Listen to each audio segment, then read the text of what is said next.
శీతాకాల విడిది కోసం హైదరాబాద్కు వచ్చారు రాష్ట్రపతి ద్రౌపది ముర్ము.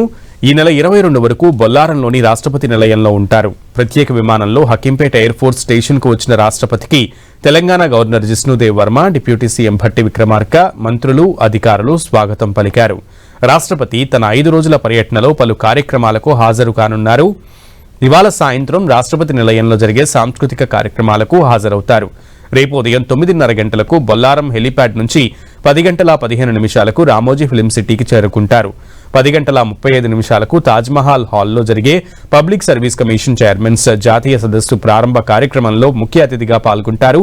సాయంత్రం 4:40 రామోజీ ఫిలిం సిటీ నుంచి బయలుదేరి 5:25 బొల్లారంలోని రాష్ట్రపతి నిలయానికి చేరుకుంటారు.